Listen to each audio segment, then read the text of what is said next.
সিরিজের তৃতীয় ও শেষ টি-20তে কাল মুখোমুখি হবে বাংলাদেশ ও নিউজিল্যান্ড। মিরপুর শেরেবাংলা জাতীয় ক্রিকেট স্টেডিয়ামে ম্যাচটি শুরু হবে দুপুর 2টায়। বৃষ্টিতে দ্বিতীয় ম্যাচ ভেস্তে গেলেও 1-0-তে এগিয়ে থাকা বাংলাদেশের লক্ষ্য সিরিজ জয়। আর কিউইরা মুখিয়ে আছে সিরিজ ভাগাভাগি করতে।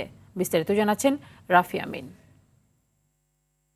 বেরসিক বৃষ্টি বাধায় দ্বিতীয় ম্যাচ ভেস্তে যাওয়ায় টি-20 সিরিজের ভাগ্য এখন অনিশ্চয়তায়। 1-0-তে এগিয়ে থাকায় ম্যাচ জিতলেই শিরোপা হবে টাইগারদের, হারলে শিরোপায় নাম উঠবে দুই দলেরই। তবে সিরিজ হারের শঙ্কা না থাকায় বেশ ফুরফুরে মেজাজেই অনুশীলন সেরেছে ফিল সিমন্সের শিষ্যরা। তাই বৃষ্টি বাধা পেরিয়ে ম্যাচ খেলেই সিরিজ জয় নজর টাইগারদের। যেহেতু বৃষ্টির উপরে কোনো হাত নেই, এটা আসলে এটা ব্যাড লাক, এটা কিছু বলারও নাই। আর আমাদের ভালো একটা অপরচুনিটি আছে সিরিজ জিতার, অবশ্যই।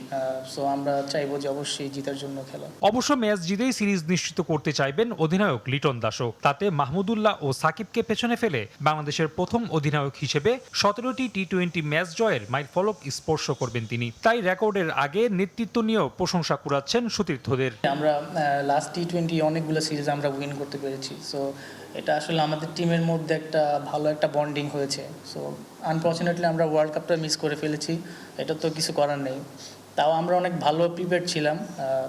অবশ্যই ক্যাপ্টেন্সি অবশ্যই ম্যাটার করে। এদিকে ওয়ানডে সিরিজ হারের পর টি-20 সিরিজ রক্ষায় মুখিয়ে আছে সফরকারীরা। শেষ ম্যাচে জয় পেতে আত্মবিশ্বাসী কিউই অলরাউন্ডার ফক্সক্রফট।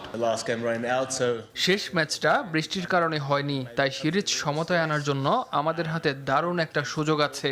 দলের পরিবেশও ভালো, ম্যাচ নিয়ে সবাই বেশ ইতিবাচক। রাফি আমিন, RTV, ঢাকা।